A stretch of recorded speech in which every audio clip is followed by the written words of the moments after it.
जितना आप दूध बेच पाते हैं उतना गाय रखिए। इस बिजनेस में आ रहे हैं तो गोबर से भी आपको पैसा कमाना। जो आप 25 लीटर का गाय ला रहे हैं वो एक्चुअल में जो है वो 18 लीटर का गाय है। 295 रुपये का आपका भूसा प्लस दाना हो गया। रोज 25 रुपये का मेडिकल खर्चा कर दीजिए, प्लस आपका रोज का 40 रुपया लेबर पे डाल दीजिए, 375 रुपया हो गया। 3 महीना तक में अगर वो गाभिन नहीं हुई तो 305 दिन में ड्राई नहीं होगी। आप उसको खिला रहे हैं, आप उसका गोबर उठा रहे हैं, सब चीज कर रहे हैं, खाली दूध नहीं बेच रहे हैं तो 50,000 रुपया चल। सस्ता फीड मत खिलाइए। ये एक पहले ही आपको जो भी गाय रखना चाहे शुरू कर रहे हैं तो फीड पे खर्चा करिए। नमस्कार सर, सबसे पहले आपका हमारे इस चैनल पर स्वागत है अरविंद जी हमारे डेयरी फार्म पे। इसमें देखिए मेन जो है कि कितना गाय से मेन है कि आपके पास कितना दूध बेचने का कैपेसिटी है, सबसे पहले ही पता होना चाहिए। जी जी। और 2 गाय से जब आप शुरू कर रहे हैं तो कोई टारगेट लेके नहीं चलिए कि मेरे पास 10 गाय रखना है, 20 गाय रखना है या 30 गाय रखना है। जितना आप दूध बेच पाते हैं उतना गाय रखिए। और अगर आप दूध नहीं बेच पाइएगा तो आपके पास ऑप्शन क्या है, सुधा अमूल में दूध देना। तो सुधा और अमूल में जब दूध दीजिएगा तो आपको 35 रुपया से ज्यादा 37-38 रुपये से ज्यादा रेट नहीं आएगा। तो आपका जो मेन प्रॉफिट जो है वो क्या होगा, अमूल और सुधा अपना पैकेट बेच के कमाएगा मेन प्रॉफिट। तो इसमें जो है हमेशा जितना भी गाय से आपको जितना भी आपको गाय उस हिसाब से लाना जितना आप दूध बेच सकते हैं। अब देखिए आजकल के जितना भी आदमी है उन लोग को समझ में आता है जब आप अंग्रेजी में बोलिएगा। जब आप MBA के टर्म में जाइएगा तो 2 चीज होता है, एक फॉरवर्ड इंटीग्रेशन, एक बैकवर्ड इंटीग्रेशन। तो बैकवर्ड इंटीग्रेशन बेसिकली क्या है कि जब गाय आप लाइएगा तो वो खाएगी, तो खाएगी क्या उसका इंतजाम कर लीजिए। तो भूसा खाएगी, दाना खाएगी, क्या खाएगी उसका इंतजाम कर लीजिए। और उसके बाद क्या है फॉरवर्ड इंटीग्रेशन। फॉरवर्ड इंटीग्रेशन क्या है, तो उसका दूध जो है कहाँ बिकेगा। तो मोस्टली लोग जो है क्या दूध का भी इंतजाम कर लेते हैं, नहीं किए तो सुधा में दे देंगे। लेकिन लोग यहाँ पे मात खा जाते हैं कि गोबर का क्या करेंगे। तो आपको गोबर का भी इंतजाम करना है। गोबर जो है ब्लैक गोल्ड है, इसको काला सोना के रूप में लीजिए, इससे पैसा कमाना है। जब इस बिजनेस में आ रहे हैं तो गोबर से भी आपको पैसा कमाना है, ये एकदम दिमाग में डाल लीजिए। तो दोनों चीज जब आप कर लीजिएगा उसके बाद आप गाय लाने का सोचिए। खिलाने का व्यवस्था, बेचने का व्यवस्था। खिलाना क्या है, गोबर बेचना कहाँ है और दूध को बेचना क्या है, किस फॉर्म में बेचना है, वो सब आप जानिए आपके क्या क्या कैपेसिटी है। तो दो गाय से जब आप शुरू करिएगा तो मेरा तो यही आपको कहना रहेगा कि सबसे पहले आप जो है 25 लीटर के नीचे का गाय मत लाइए। क्योंकि 25 लीटर के नीचे का गाय लाइएगा तो अभी आपको हम गणित से बता देंगे कि इसमें जो है कि आपको अंत में बचत बहुत कम है। अगर आप एक गाय लाए 25 लीटर का, आपको 70,000 से लेके 80,000 85,000 तक में वो गाय मिल जाएगा। अब उसको आप लाइएगा तो रोज का जो आप 25 लीटर का गाय ला रहे हैं वो एक्चुअल में जो है वो 18 लीटर का गाय है। अब 18 लीटर का गाय किस लिए है, क्योंकि शुरू में तो 25 करेगी, फिर 24, 23, 22, 21 करेगी। उसके बाद क्या धीरे धीरे जैसे जैसे दिन होगा फिर वो 18, 17, 16 ऐसे करते करते 300 दिन में अगर आप उसको ड्राई कर रहे हैं, जो एक लेटेशन में 305 दिन आइडियली माना जाता है, तो उसको जो है फिर क्या होगा कि 12-11 लीटर पे वो ड्राई हो जाएगी। तो कभी वो 12 करेगी, कभी 25 करेगी, तो एक्चुअल में 18 लीटर की गाय है। तो लोग मार्केटिंग के लिए क्या बोलते हैं 25 लीटर की गाय है, लेकिन 25 लीटर वो 2 से 3 महीना ही करेगी, बाकी वो कम करेगी और मतलब 10 लीटर तक कर सकती है। तो 18 लीटर का गाय है, जो सिंपल कैलकुलेशन है, तो बोलता है लोग क्या खिलाना चाहिए 18 लीटर गाय को। तो 6 किलो दाना हो गया उसके दूध के लिए और 1 किलो दाना हो गया उसके बॉडी मेंटेनेंस के लिए, तो 7 किलो दाना उसको खिलाना है। अब 7 किलो दाना है तो 7 किलो दाना का देखिए आपका अच्छा दाना है तो 35 रुपये आएगा, तो 245 रुपये का दाना हो गया। इसको हम लोग 245 लिख लेते हैं। 245 का दाना हो गया। उसके बाद अगर आप जाइएगा तो भूसा खिलाना है। एवरेज उसको आप 5 किलो भूसा रोज खिलाइएगा। सबसे महंगा भूसा का दाम रख लीजिए, तो 245 प्लस 5 किलो भूसा रोज 50 रुपया, 295 रुपया का आपका भूसा प्लस दाना हो गया। हरा चारा 1 से 2 रुपया पड़ेगा आपको। आप अगर एवरेज निकालिएगा 10 से 15 किलो हरा चारा रोज, मतलब 10 से 15 किलो का आपका हरा चारा हो गया, 310 रुपया का हरा चारा हो गया। उसके बाद साइलेज खिलाइएगा। देखिए 25 लीटर तक में साइलेज का जरूरत नहीं है, लेकिन अगर आपको खिलाने का मतलब 25 तक में हम नहीं बोलेंगे आप साइलेज खिलाइए, 25 के ऊपर ही साइलेज का जरूरत है। तो 25 तक का गाय आप हरा चारा भूसा पे आराम से दूध निकाल सकते हैं। तो 310 रुपया यहाँ हो गया।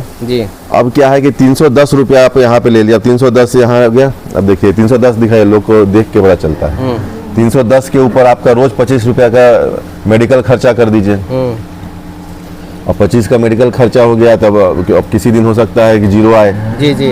एक महीना तक कोई खर्चा नहीं आया, किसी दिन एक दिन में 1000 खर्चा हो गया, तो 25 एवरेज कर दीजिए, प्लस आपका रोज का 40 रुपया लेबर पे डाल दीजिए, 375 रुपया हो गया। 375 रुपया। बाकी मिसलेनियस ये सब करके आप डालिएगा तो और 50 रुपया डाल दीजिए प्लस, तो 125 425 रुपया हो गया। जी। मिसलेनियस 50 रुपया डाल दिए, मतलब अगर आप 300 दिन में देखिएगा तो 15,000 रुपये में होता है। 300 दिन रोज 50 के हिसाब से 15,000 रुपया। अब इसको 425 रुपया हो गया।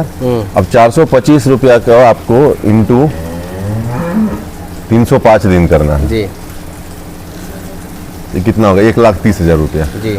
अब 1,30,000 रुपया हो गया। इसमें आपका 2 महीना गाय ड्राई रहेगी। जब ड्राई रहेगी तो रोज हर महीना 6 से 7 हज़ार का खर्चा है जी। इसमें 15,000 और जोड़ दीजिए तो प्लस 15,000, तो 1,44,000 हो गया। और 1 साल का एक गाय का जो है जो 25 लीटर दूध करेगी, उसको खिलाने, मेंटेनेंस, रखना, खाना, दवाई, ड्राई पीरियड का खर्चा, वैक्सीनेशन, सब इसमें आ गया। और ऊपर से बहुत सारा बफर लगे, 75 रुपया हम एक्स्ट्रा डाले हैं। इसमें जो रह गया वो डाल दीजिए आप। बहुत चीज जो है हम इसमें नहीं डाल पाए हैं, हो सकता है बहुत चीज। मेडिकल 25 रुपया निकालने के बाद भी 75 एक्स्ट्रा डाल रहे हैं। तो ये देखिए 1,44 है, इसमें और 6,000 जोड़िए तो 1.5 लाख का आप उसको गिनती रख लीजिए।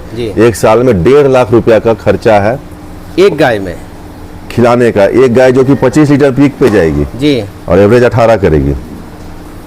अब इसका दूध आप 45 रुपये बेच रहे हैं, 18 लीटर रोज है, तो देखिए 18 इंटू 305 नहीं दिन भर का इंटू 305 इंटू 45, तो ये कितना आया? 2,47,000। मतलब आपका 1 लाख रुपया बच रहा है। 1,44 खर्चा था, 2,47 दूध बिका।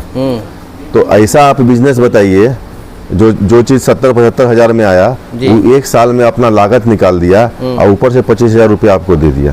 तो ऐसा बिजनेस आपको बताइए, तो 100 आदमी को गाय रख लेना चाहिए इस हिसाब से। लेकिन देखिए यहाँ पे क्या है, टर्म्स एंड कंडीशन है जी। टर्म्स एंड कंडीशन क्या है कि जैसे ही 306वां दिन होगा आपका गाय ड्राई नहीं हुई, मतलब कि जब 3 महीना तक में अगर वो गाभिन नहीं हुई तो 305 दिन में ड्राई नहीं होगी जी। बिल्कुल 305 दिन में ड्राई नहीं होगी तो 1 साल में बच्चा नहीं देगी। तो क्या है, जो आपका 1 लाख रुपया जो प्रॉफिट है ये खाना शुरू करेगी जी जी जी।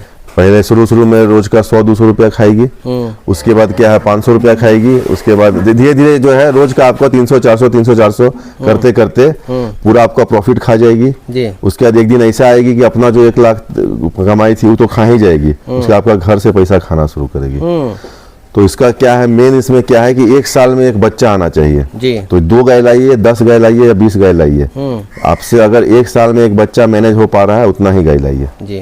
क्यों? क्योंकि आप इसमें पैसा से देख रहे हैं ना जी जी। 1 साल में सीधे 1 लाख रुपया आपको निकाल के दे रहा है 70,000 का चीज। और जैसे ही गाभिन नहीं होगी 3 महीना में कि फिर ये नुकसान है जी। तो पहला यही है कि जितना गाय आपसे मैनेज हो सकता है, मतलब मैनेज होने का मतलब 1 साल में एक बच्चा ले सकते हैं जी, उतना गाय लाइए। समिति में अगर दे करके लोग चाहेंगे कि 25 लीटर वाली गाय से 1 साल में 1 लाख रुपया बचा ले, तो वो पॉसिबल है कि नहीं सर? तो फिर से गिनती है ना, ले लीजिए 18 लीटर गाय था, 18 इंटू 305 जी, इंटू रेट बताइए 35 रुपया, 32 रुपया रखिए, 35 मिल जाएगा। चलिए 35 रुपया, 1,92 सीधे तो 2,44 था वो 1,92 पे आ गया, मतलब 44, 60, 52,000 रुपया तो आपका यही घट गया जी। तो साल में आपका जो प्रॉफिट था वो आधा हो गया।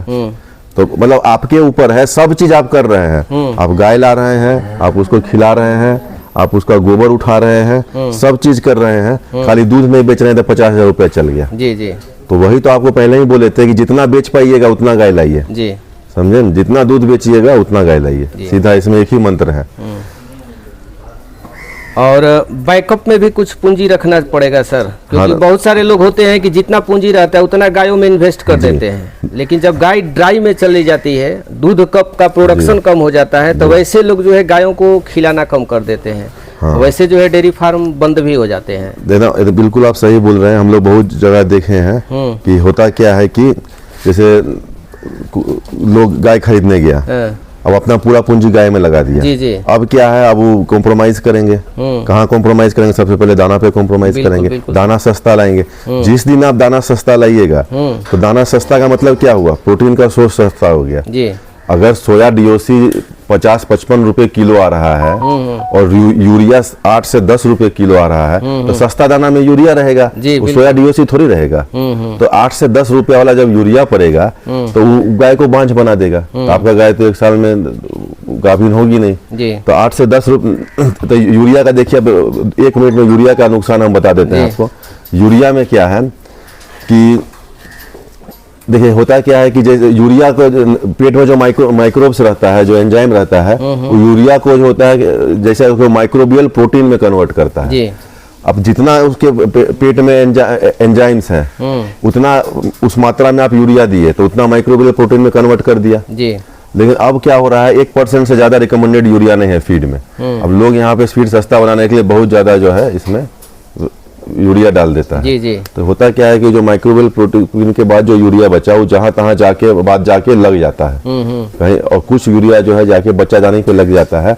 और उसके बाद जब आप एआई करवाते हैं, जब फर्टिलाइजेशन होता है, जब जाइगोट बनता है, बच्चा बनता है, भ्रूण जो बनता है, वो जब वहां पे जब बच्चा दानी में जाके एक जगह जाके चिपकता है, अब अगर वहां पे वो जो यूरिया वाला प्रोटीन रहेगा, यूरिया वाला जो रहेगा, तो क्या होगा कि उसका भ्रूण वहां पे वो चिपकेगा ही नहीं और फिर वो पेशाब के रास्ते निकल जाएगा। तो ये सबसे बड़ा कारण है रिपीट ब्रीडिंग का, यूरिया ज्यादा खिलाने का।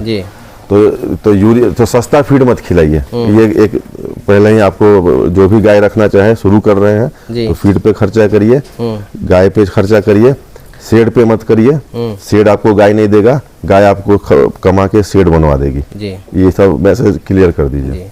और बैकअप में कुछ पूंजी रखना पड़ेगा। बैकअप में पूंजी इसलिए रखिए क्योंकि जो गाय आज 25 दे रही है वो 6 महीना बाद 15 लीटर देगी। तो जब वो 15 लीटर दूध देगी या 12 लीटर दूध देगी तब आपका कस्टमर तो ऑलरेडी लगा हुआ है। अब आपका कस्टमर को आप दूध नहीं दीजिएगा तो कस्टमर भाग जाएगा। अब कस्टमर भाग जाएगा तो फिर सुधा में दूध देना पड़ेगा, तो सुधा में दूध दीजिएगा तो 35 रुपये आएगा। तो कस्टमर को पकड़ने के लिए उस समय आपको फिर से गाय खरीदना पड़ेगा। तो उस समय अगर आपके पास पैसा नहीं है तो फिर आपका कस्टमर भाग गया तो आप मतलब नुकसान ही नुकसान है। तो बैकअप आपको रखना है जब तक कि आपका अपना बच्चा जो है वो दूध नहीं देने लगे, तब तक के लिए आपको पैसा का बैकअप लेके रखना है। तो इन शॉर्ट जब आप गाय खरीदने से गाय बेचने के स्टेज में आ गए तब आप समझिए कि आपका डेयरी जो है एकदम सक्सेस हो गया। तब तक आपको पूंजी भी रखना है।